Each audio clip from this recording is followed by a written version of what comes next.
El día de hoy tenemos a unos invitados que nos acompañan, a Mario. Mario Torres hermano, me prestan atención un poquito.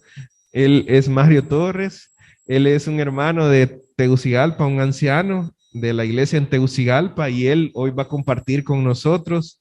Y bueno, si le podemos dar una bienvenida a él también. Y qué bueno, Mario, que estás con nosotros y que nos acompañás y nos gozamos.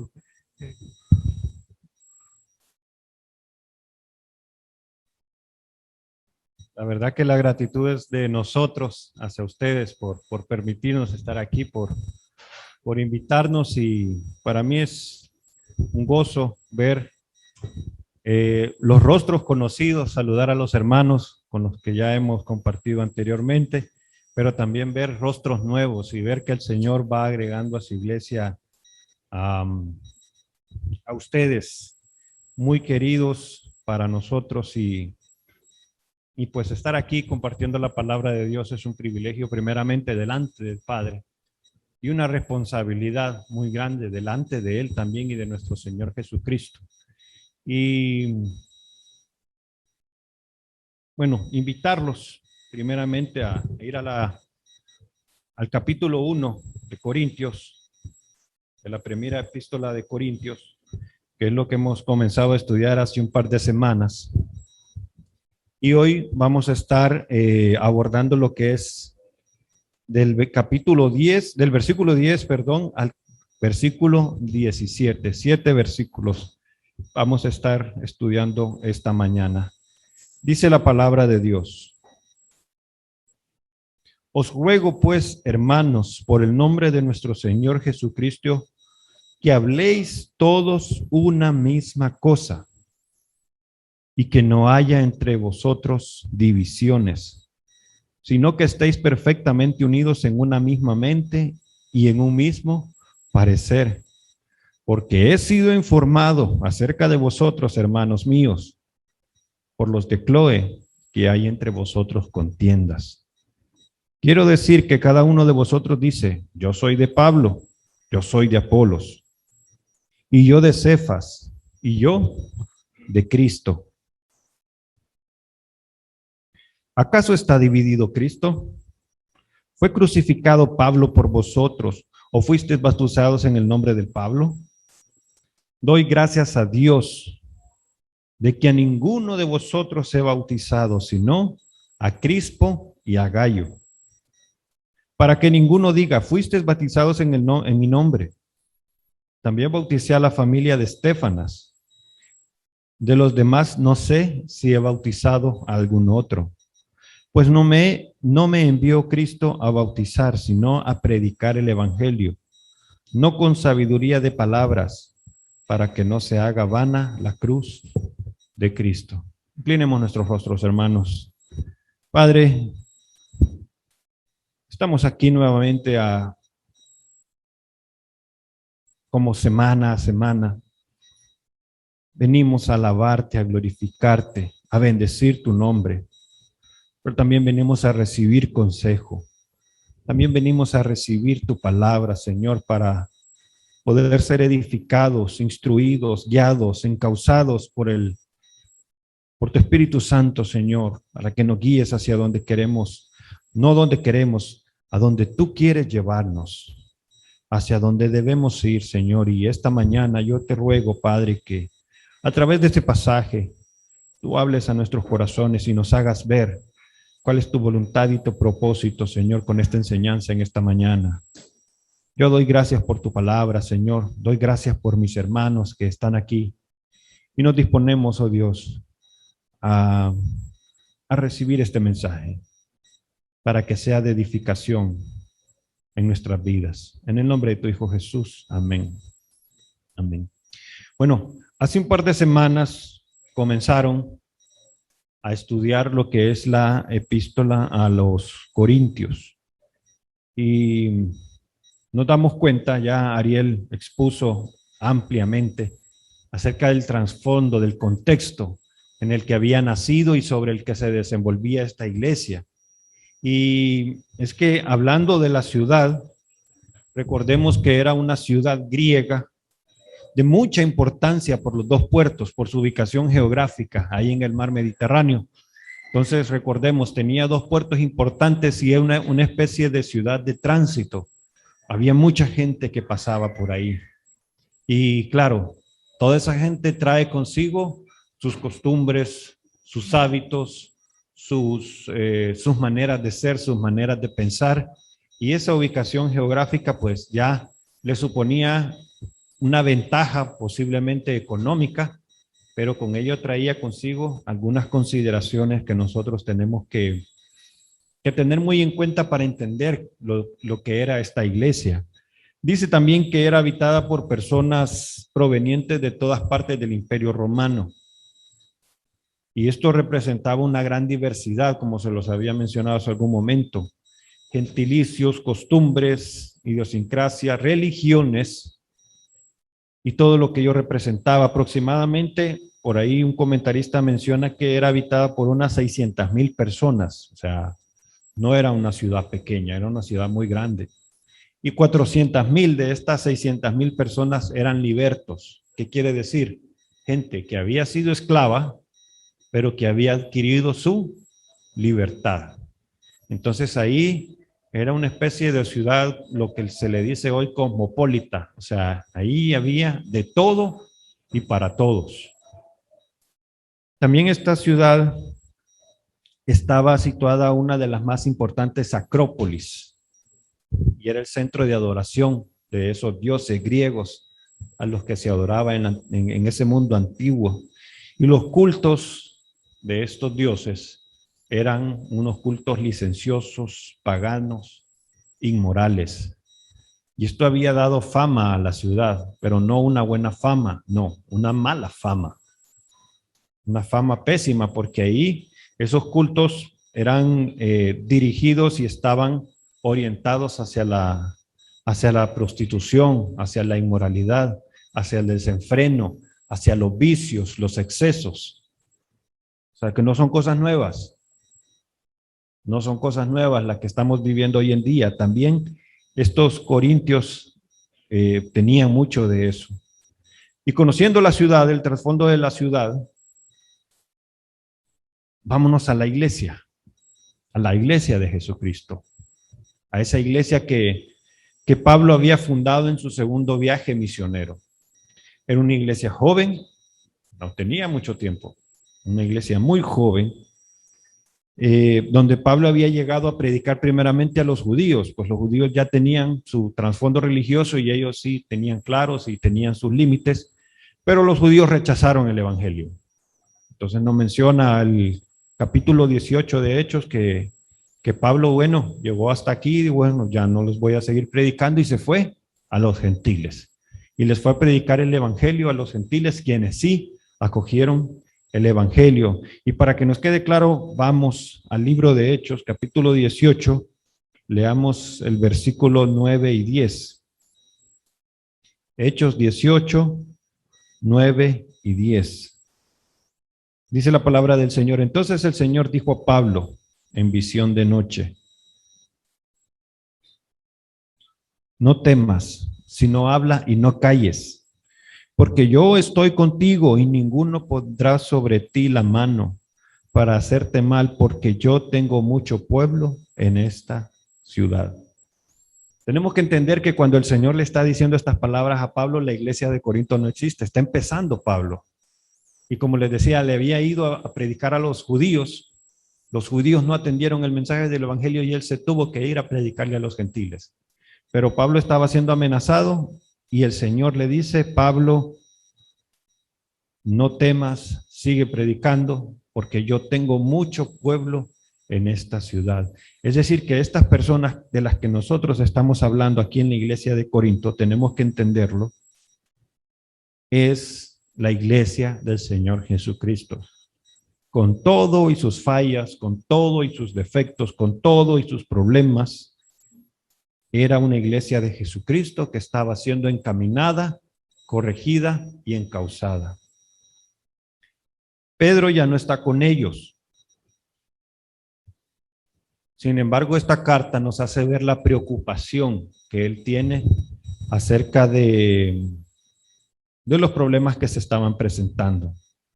Y vemos a través de la carta el apego, el amor, la dedicación y la preocupación que tiene el apóstol por esta iglesia. Entonces, él tiene una preocupación genuina. Y esos son los asuntos que él va a tratar en esta carta. Y finalmente, en esta introducción, nosotros vemos cómo esta iglesia, y mi recomendación es, si ustedes no han leído la primera epístola a los Corintios, es el momento de hacerlo. Hermano, no les va a tomar ni una hora. Es una cuestión de minutos. Denle una leída rapidito. Hoy en la tarde, en vez de ver películas, pónganse a leer esta porción. Rapidito, ¿qué les va a tomar? 20 minutos, 25 minutos. Y luego vayan pasaje por pasaje y van a entender que esta era una iglesia que no se distingue mucho de nuestra sociedad y de nuestras congregaciones actualmente.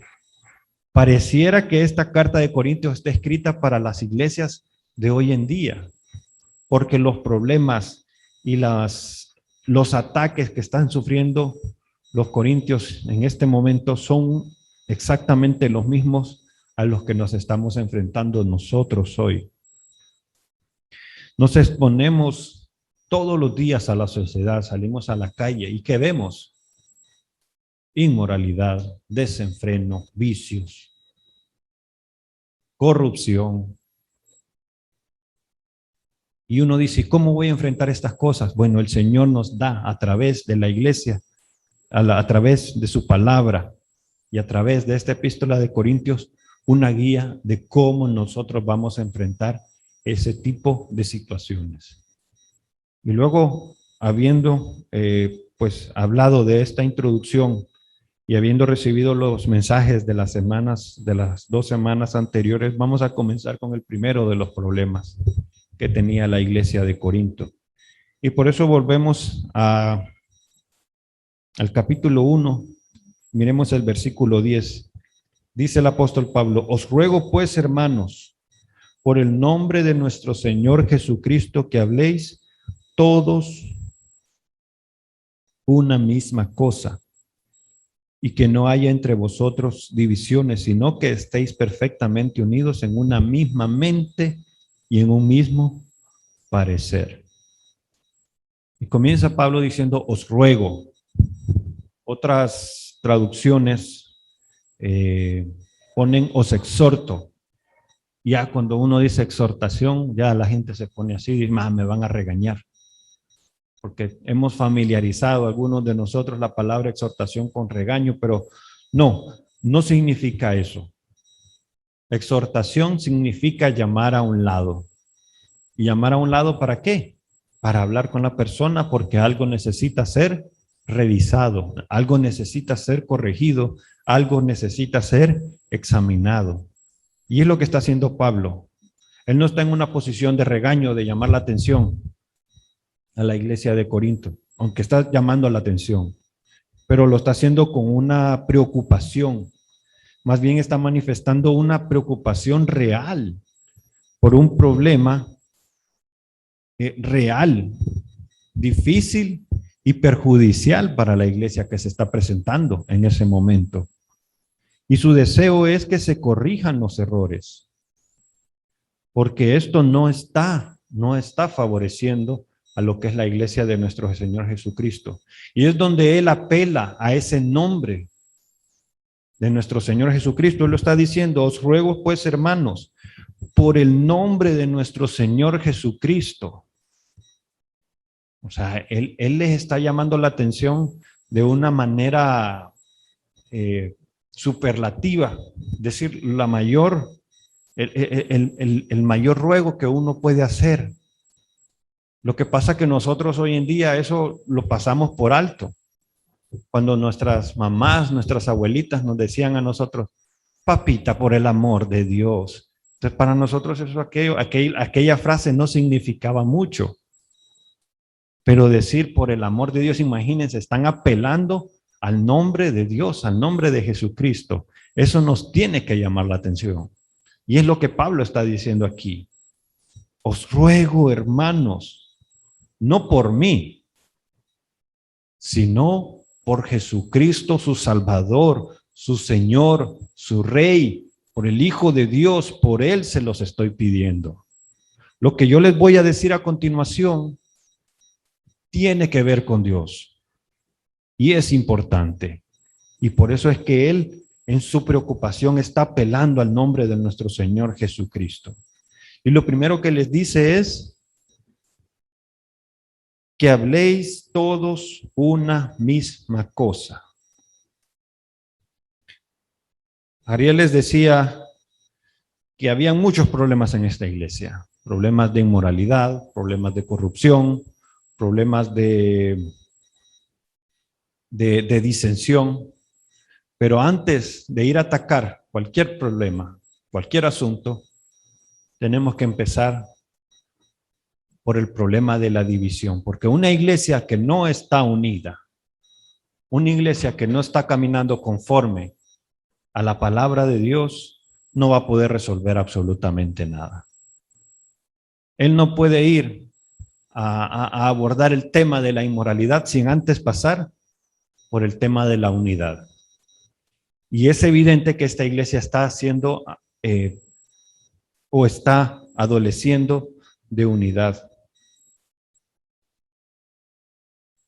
Y esta fractura, este problema de desunión, de división que se está presentando, no se está presentando por aspectos trascendentales, sino que es más bien unas cuestiones de opiniones humanas que tenían entre ellos. Tenían diferencias de opiniones, pero eran personales.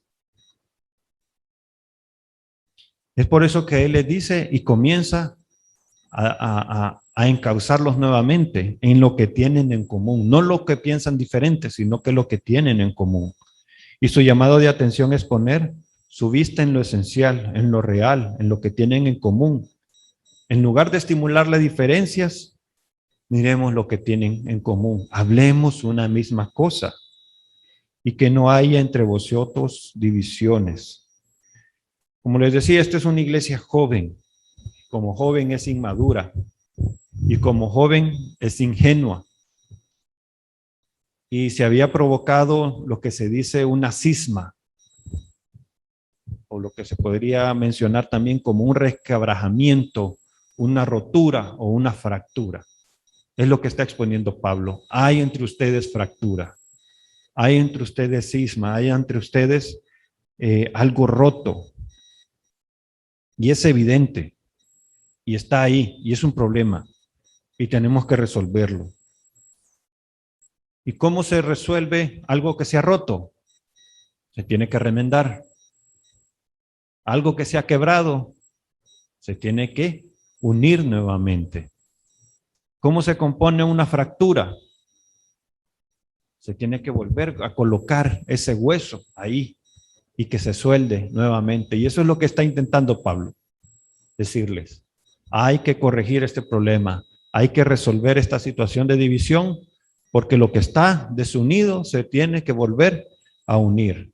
Y esto solo se va a lograr si ustedes permanecen en un mismo sentir, en un mismo pensamiento. Hay entre vosotros divisiones, que no hay entre vosotros divisiones, sino que estéis perfectamente en una misma mente y en un mismo parecer. Pero ¿cómo vamos a lograr esto?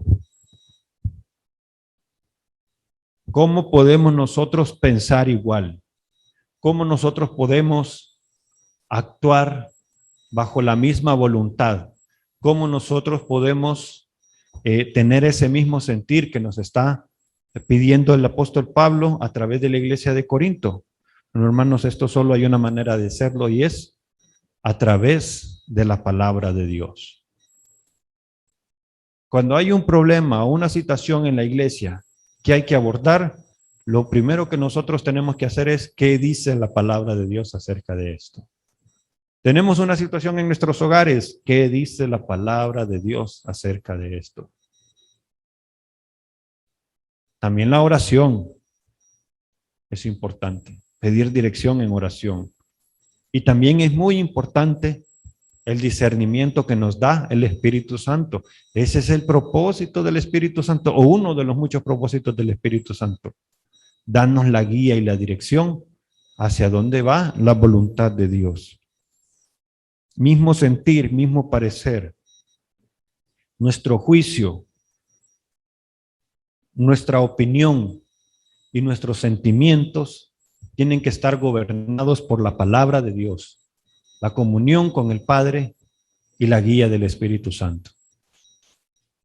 Y es así que nosotros vamos a poder lograr esa unidad y ese mismo parecer. Porque se demanda, lo que está haciendo aquí Pablo es demandando una unidad, pero que nace no de lo superficial. Porque nosotros podemos venir aquí todos los domingos y decir, no, ahí estamos juntos. O como dice el dicho, juntos pero no revueltos. Podemos estar aquí pero totalmente desunidos, espiritualmente divorciados uno de otro. Y eso no es la voluntad de Dios. Tenemos que estar aquí en unidad, pero sintiendo lo mismo. Y la única manera de llegar ahí es a través de la palabra de Dios y de su Espíritu Santo. Y esa es la voluntad de Dios. No podemos ir en contra de eso. Yo los invito a que vayamos al Evangelio de Juan. Busquemos en el capítulo 17, todos en Juan 17. Vamos a leer algunos versículos de este pasaje. Este es Jesucristo con sus discípulos. No, corrijo. Está orando, está intercediendo ante el Padre por sus discípulos. Miren qué importante. Y está hablando con el Padre. Y le dice en el versículo 11, y ya no estoy en el mundo, mas estos están en el mundo. Y yo voy a ti, Padre Santo. A los que me has dado, guárdalos en tu nombre para que sean uno, así como nosotros. La voluntad de nuestro Señor Jesucristo es que nosotros permanezcamos en unidad. Y se lo está pidiendo al Padre. Él está pidiendo al Padre por esta unidad, para que sean uno así como nosotros. Versículo 17, miren lo que les acababa de mencionar. Santifícalos en tu verdad, tu palabra es verdad. Santifícalos en tu verdad. Tu palabra es verdad. Y continúa nuestro Señor Jesucristo en el versículo 22. La gloria que me diste yo les he dado para que sean uno. Y así como nosotros somos uno, perdón, desde el versículo 21 dice, para que todos sean uno como tú, oh Padre, en mí y yo en ti, que también ellos sean uno en nosotros, para que el mundo crea que tú me enviaste. La gloria que me diste yo les he dado, para que sean uno, así como nosotros somos uno, yo en ellos y tú en mí, para que sean perfectos en unidad, para que el mundo conozca que tú me enviaste y que los has amado a ellos como también a mí me has amado. Hermanos, esto no es una cuestión de decisión ni de opción. O pertenecemos a la iglesia de Cristo y permanecemos en unidad, o estamos en desobediencia y en rebeldía delante del Padre y delante de nuestro Señor Jesucristo, porque Él nos ha dejado bien claro en su palabra que Él nos quiere mantener en unidad. Filipenses 3, versículos 15 y 16. Está hablando de los santos, está hablando de la iglesia de Cristo. Así que todos los que somos perfectos, esto mismo sintamos. Y si otra cosa sentís, eso también nos revelará Dios. El Señor va a dar el discernimiento cuando estemos cerrados. Pero en aquello a que hemos llegado, sigamos una misma regla, sintamos una misma cosa. Es decir, es posible estar en unidad de pensamiento, guiados por la palabra de Dios. Sí, el Espíritu Santo nos va a guiar a eso. Y Él nos ha dicho, nos ha mandado a través de su palabra que sintamos una misma cosa y que tengamos un mismo parecer. Y esto es real para la iglesia de Impacto en Choluteca. Esto es real para la iglesia de Cristo universalmente. Versículo 11 de Primera de Corintios 1. Continuamos con nuestro pasaje. Dice, porque he sido informado acerca de vosotros, hermanos míos, por los de Cloé, que hay entre vosotros contienda. Y uno lee el pasaje y dice, chismoso, Cloé. Ya le fue a poner cuentos a Pablo. No, hermanos. Hay una enorme diferencia. Hay una enorme diferencia entre chisme y reporte. La Biblia no nos dice más acerca de Cloé, o más bien de la familia de Cloé. Por los de Cloé, dice la palabra. Es decir, o eran familia o eran siervos de esta persona.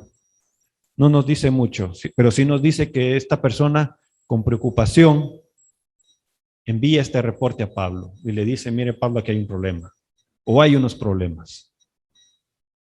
Y es que han habido dentro de la iglesia una fractura. Hay una preocupación real que hay que atacar. Y como les decía, que existe una enorme diferencia entre chisme y informe. Y es que cuando algo anda mal, hermanos, cuando algo es contrario a la palabra de Dios, cuando algo va en contra del propósito y de la voluntad de Dios, nosotros no nos podemos quedar callados. No tenemos que quedarnos callados. Tenemos que señalarlo. Y lo importante de este pasaje también es que Pablo manifiesta públicamente de quién ha recibido el reporte. Y esto le da libertad para poder abordar el asunto. Pablo no dice aquí, por ahí me dijeron o me di cuenta. No, él dice, los de Cloé me dijeron que hay entre ustedes una situación y un problema. Y eso le da la libertad al apóstol Pablo para abordar este asunto y que nadie diga que es mentira y que nadie diga que no es real.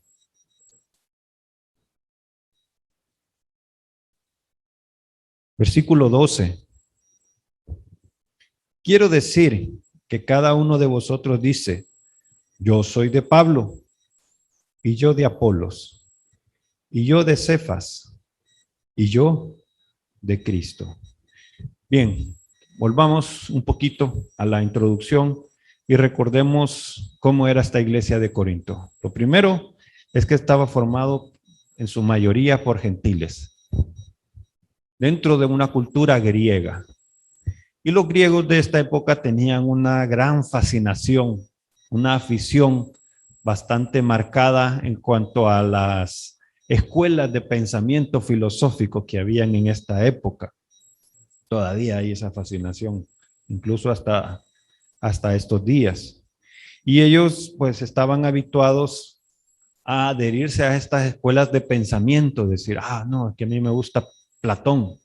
Ya se iban con la escuela platónica. No, a mí me gustan estos de Pitágoras. Le gustaban los números a la persona, entonces se adherían a la escuela filosófica de los de Pitágoras. Y muchas maneras de poder atraer a estas personas era a través de las disertaciones. Estos eran habilidosos para hablar en público, para elaborar argumentos, para ser elocuentes. Y ellos valoraban mucho, le daban mucha importancia a estas cosas. Y por eso es que ellos habían trasladado estas características o estas costumbres a la iglesia. Todas estas escuelas filosóficas, no exactamente las escuelas filosóficas, pero sí la manera de escogerlas. Y habían puesto a los líderes de la iglesia como las cabezas de estas escuelas de pensamiento. no intencionalmente por los líderes, sino que los miembros son los que los habían puesto ahí. Y habían empezado a adherirse ellos mismos hacia sus facciones y decir, yo soy de Pablo. Entonces, nosotros somos más importantes. Y otros decían, no, yo soy de Apolo. Ya vamos a hablar de Apolo más adelante. No, yo soy de Cefas. Cefas es el apóstol Pedro. Y había unos cuartos que decían que eran de Cristo.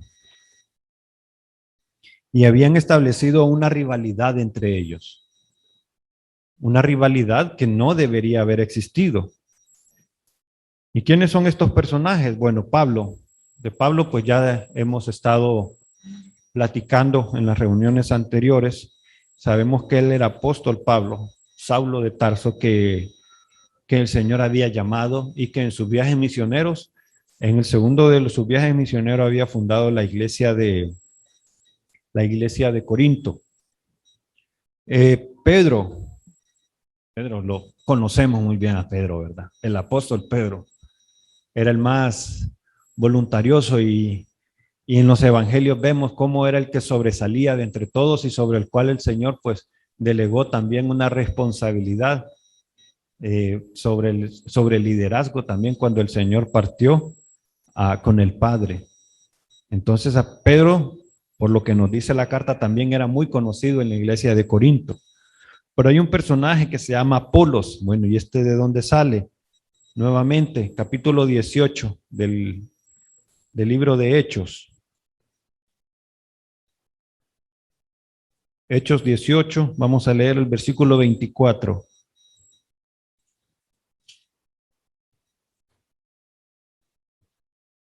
Llegó entonces a Éfeso un judío llamado Apolo. Era judío, se llamaba Apolo, natural de Alejandría, varón elocuente, poderoso en las escrituras. Este había sido instruido en el camino del Señor, y siendo de espíritu fervoroso, hablaba y enseñaba diligentemente lo concerniente al Señor, aunque solamente conocía el bautismo de Juan. Y comenzó a hablar con denuedo en la sinagoga. Pero cuando le oyeron Priscila y Aquila, le tomaron aparte y le expusieron más exactamente el camino de Dios. Y queriendo él pasar a Acaya, los hermanos le animaron y escribieron a los discípulos que le recibiesen.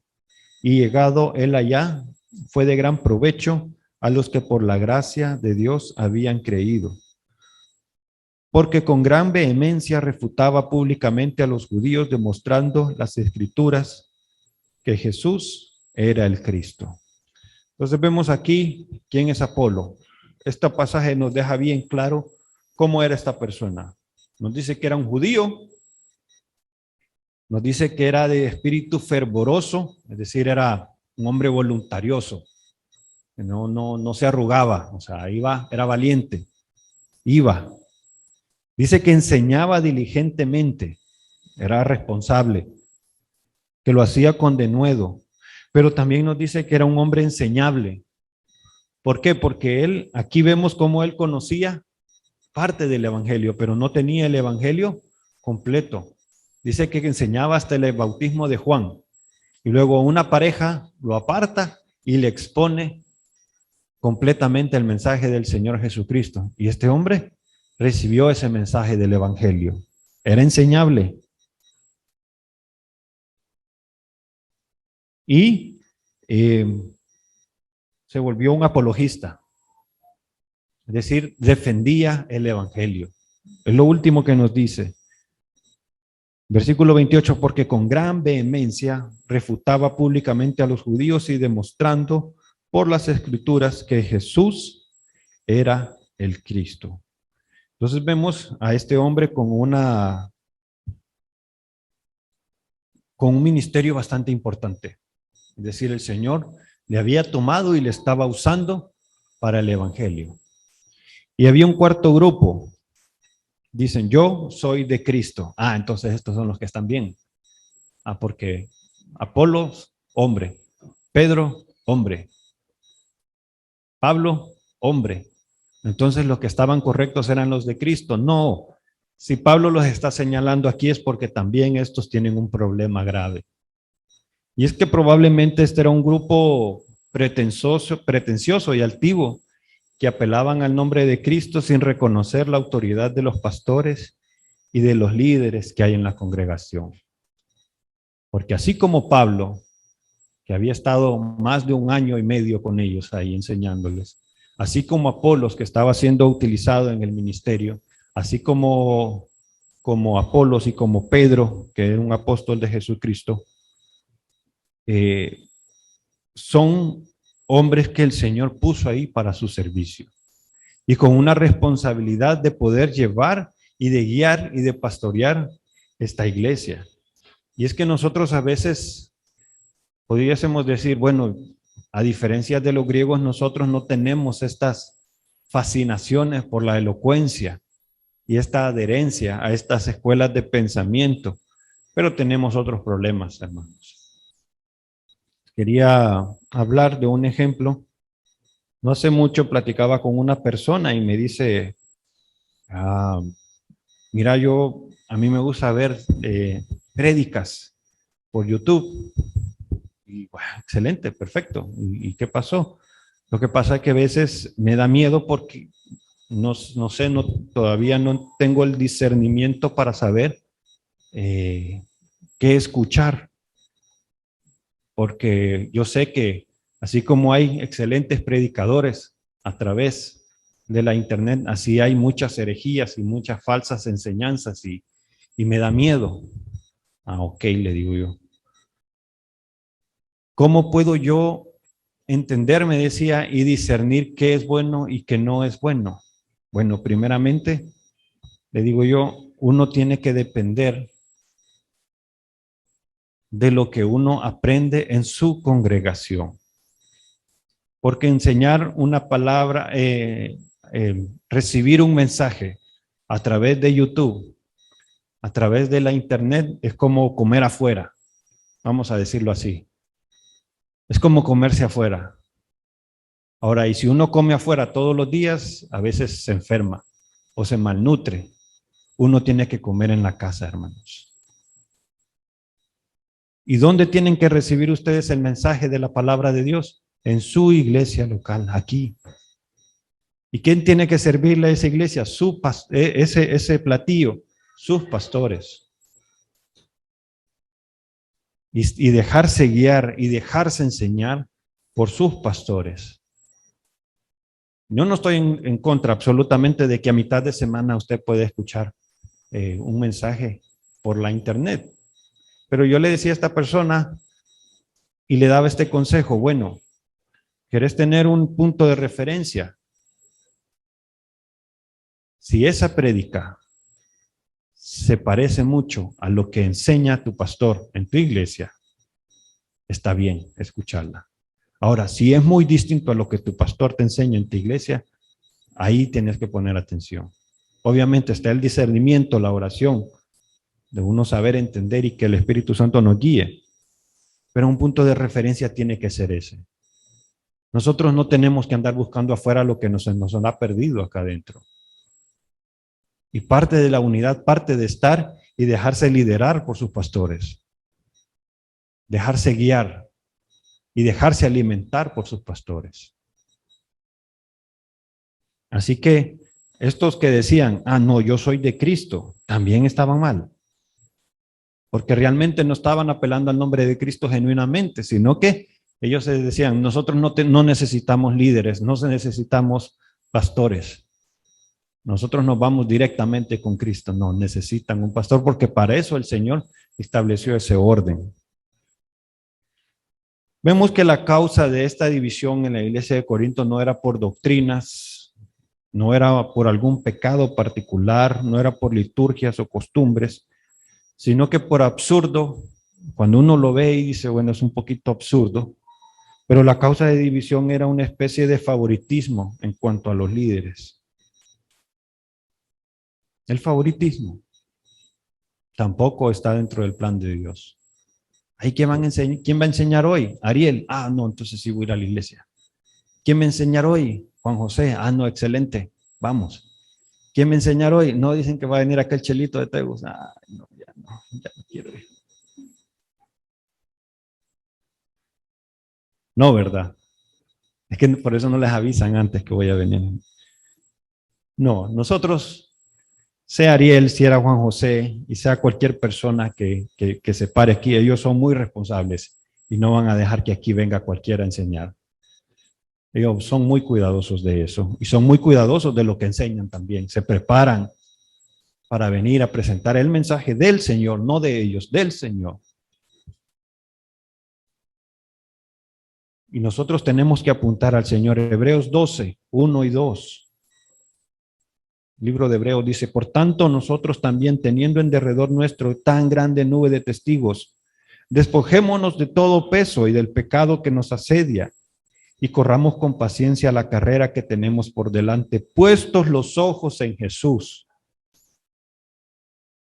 Puestos los ojos en Jesús, el autor y consumador de la fe, el cual, por el gozo puesto delante de él, sufrió la cruz, menospreciando el oprobio, y se sentó a la diestra del trono de Dios. Cada enseñanza, cada predicación que nosotros vamos a recibir de este púlpito tiene que apuntar hacia Cristo. Por eso estos hombres, por eso yo y cualquier otra persona que el Señor use en la predicación, tiene que doblar rodillas antes y decir, Señor, yo no voy aquí a predicar en base a mis capacidades o en base a mi forma de parecer o de ser. Yo solo voy a presentar tu palabra. Ayúdame a exponerlo genuinamente y que seas tú hablando al corazón de cada una de estas personas. De manera que nosotros no podemos decir yo soy de Pablo, yo soy de Apolos, yo soy de Cefas. No, a mí me gusta más como Ariel, no, a mí me gusta más como predica Juanjo, no. Eso es absurdo, hermanos. Cada mensaje tiene que apuntar a Cristo y cada mensaje nos trae una verdad que tiene que ser atesorada en el corazón y traer un fruto. Versículo 13. Y aquí vemos, nos pareciera que la voz se va elevando un poquito. ¿Acaso fue dividido Cristo? ¿Fue crucificado Pablo por vosotros? ¿O fuisteis bautizados en el nombre de Pablo? Aquí Pablo les está diciendo, lo que están haciendo ustedes no tiene sentido. Cristo no está dividido. Y lo que ustedes recibieron no es por mérito mío. Hermanos, absolutamente nadie puede ni debe cobrar protagonismo frente a la persona de Jesucristo. Aquí la persona más importante es Cristo. La persona más importante en la iglesia ha sido y será el Señor Jesucristo, porque Él es el dueño. No es el pastor, no son los miembros. Es Jesucristo. Únicamente el Señor Jesucristo puede tener ese protagonismo y esa importancia y esa relevancia. Nadie tiene que colocar hombres, hombre u hombres, por muy dotados, por muy capaces que sean, por encima del Señor Jesucristo. El Señor mismo lo indica en Juan 17:11. Él es el primero, es el único. Y nuestra actitud tiene que parecerse mucho a lo que vamos a ver acerca de Juan el Bautista. Vamos a Juan, el Evangelio de Juan, capítulo 3, versículo 27 al 31. Es así como cada persona que está en un ministerio o en el liderazgo del Señor tiene que actuar. Y me gusta mucho este pasaje, ya les voy a decir por qué. Bueno, además de lo evidente, de lo que nos está llamando, ¿verdad? Juan 3, 27, 31 dice, respondió Juan y dijo, no puede el hombre recibir nada si no le fuese dado del cielo. Vosotros mismos me sois testigos de que dije, yo no soy el Cristo, sino que soy enviado delante de él. El que tiene la esposa es el esposo, mas el amigo del esposo que está a su lado y le oye se goza grandemente de la voz del esposo. Así pues, mi gozo está cumplido. Versículo 30. Debe ser algo que nosotros memoricemos y tengamos en nuestra mente y en nuestro corazón. Es necesario que Él crezca, pero que yo mengüe. Es necesario que Él crezca, pero que yo mengüe. El que viene de arriba,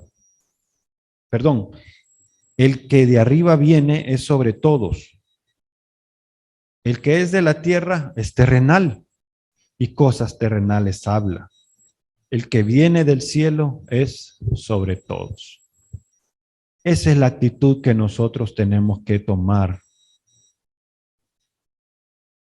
Es necesario que Él crezca, pero que yo mengue. Y les decía, este pasaje me fascina porque quien está haciendo esa analogía del esposo de Cristo como el esposo de la iglesia, a veces nosotros pensamos en Efesios 5, que fue Pablo, pero no, aquí la vemos mucho antes por Juan el Bautista.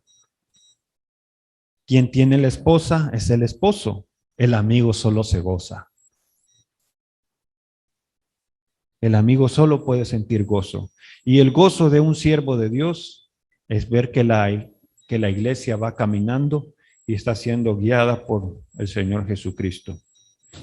Y continúa Pablo diciendo, ¿fue crucificado Pablo por vosotros o fuiste bautizados en el nombre de Pablo? Hermanos, no hay mérito alguno, absolutamente no hay mérito alguno en lo que nosotros hagamos o cómo lo hagamos.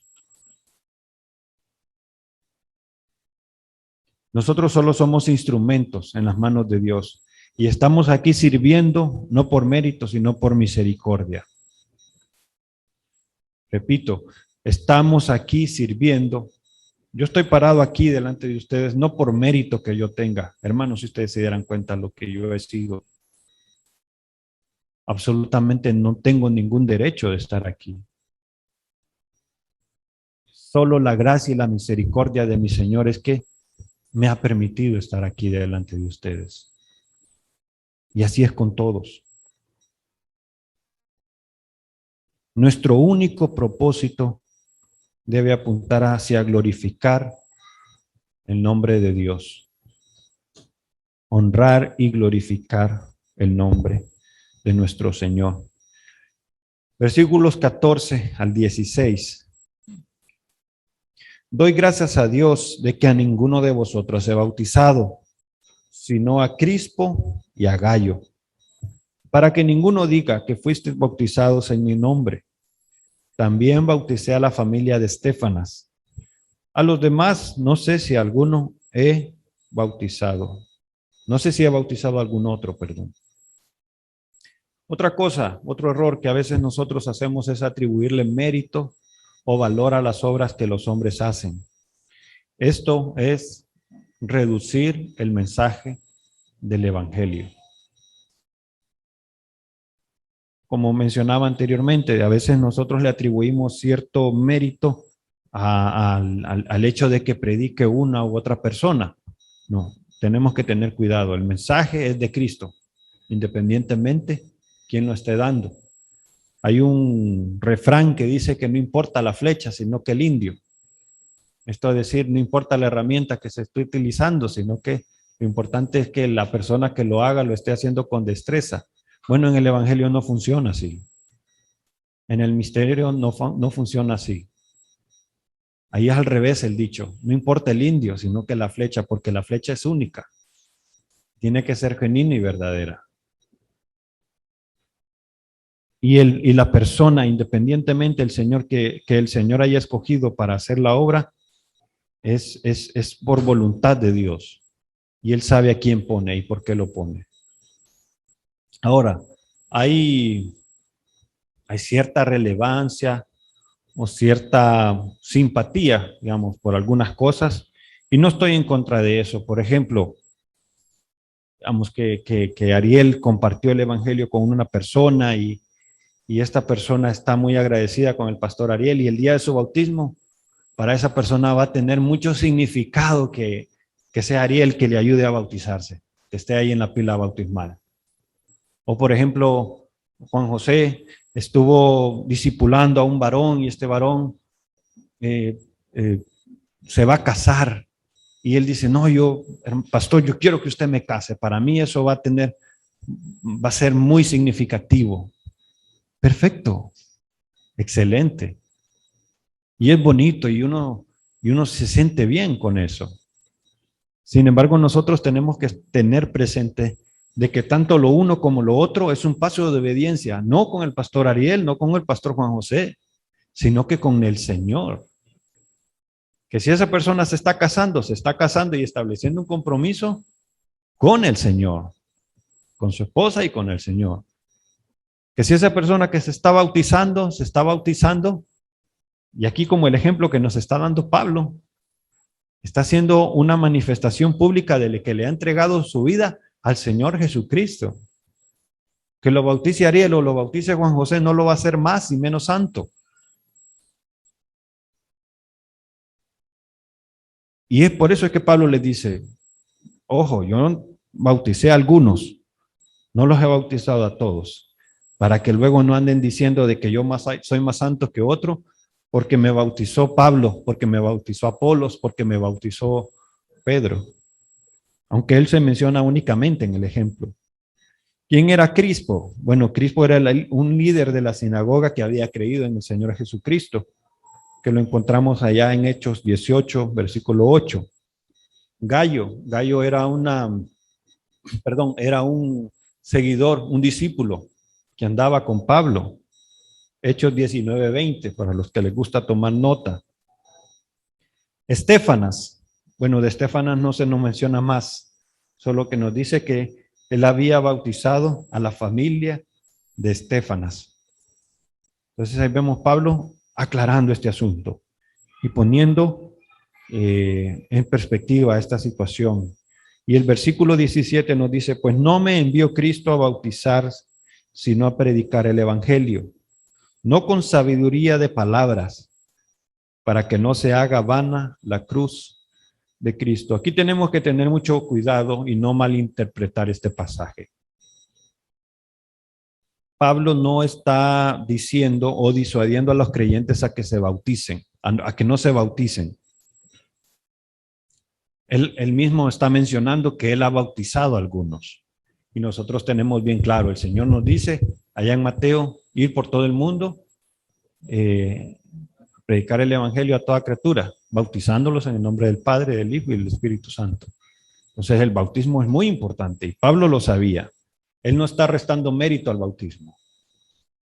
Él lo que está haciendo es aclarando de que el hecho de que Dios lo use como líder no lo ubique en un primer lugar o a cobrar notoriedad. Uno no se hace seguidor de Pablo. Uno no se hace seguidor de Juan José, ni se hace seguidor de Mario o de Ariel. Uno se hace cristiano, se hace seguidor de Cristo. Y es lo que él les está aclarando. Y él es reiterativo hacia donde nosotros tenemos que apuntar, a Cristo. Observen, cuando estén estudiando en su casa la epístola de los Corintios, ¿hacia dónde tenemos que apuntar nosotros? A Cristo. Apuntar a Cristo, apuntar a Cristo.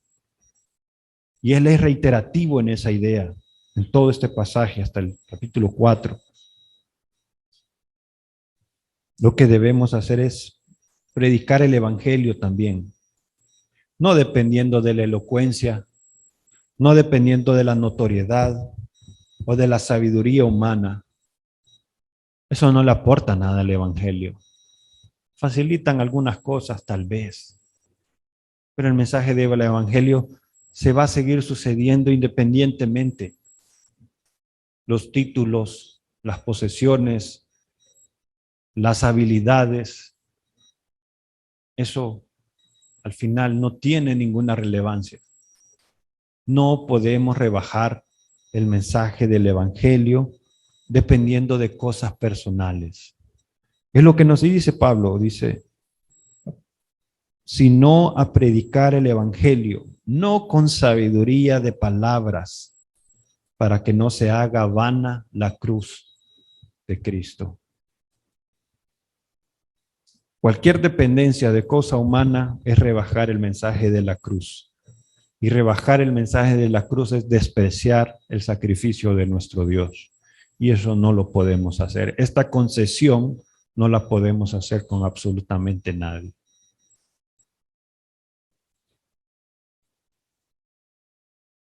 Como conclusión, y para ir terminando esta mañana, 3 ideas. Como pecadores, muchas veces traemos a la iglesia aspectos de nuestra vida que son contrarios a Dios, a la palabra de Dios. Tenemos que ser muy cuidadosos, hermanos, porque a lo que nos ha llamado el Señor es a despojarnos de estas costumbres, de estos vicios y de estas cosas y adoptar el carácter de Cristo. La persona más importante en la iglesia es Jesucristo. A Él predicamos, a Él seguimos, a Él obedecemos y adoramos. No apartemos nuestra mirada de nuestro Señor Jesucristo. Número 3. El Señor, hermanos, el Señor nos llamó a permanecer en unidad. Y esto es un mandamiento de su palabra. Permanezcamos en unidad. Colosenses 3, 11 y 14 nos dice, donde no hay griego ni judío, circuncisión ni incircuncisión, bárbaro ni escita, siervo ni libre, sino que Cristo es el todo en todos.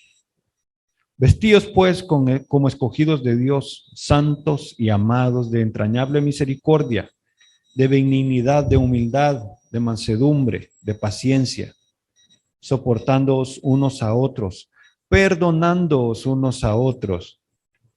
Y si alguno tuviere queja contra otro, de la manera que Cristo os perdonó, así también hacedlo vosotros. Y sobre todas estas cosas, vestidos de amor, que es el vínculo perfecto. Vamos a orar. Padre, yo ruego que Impacto Choluteca sea una iglesia, Señor, obediente y que permanezca en unidad, Señor. Que no dé lugar ni concesión a ninguna idea humana, a ningún vicio de esta sociedad, a ninguna idea, Señor, contraria a tu palabra, sino que esté fundada, guiada por tu palabra, dirigida por tu Espíritu Santo.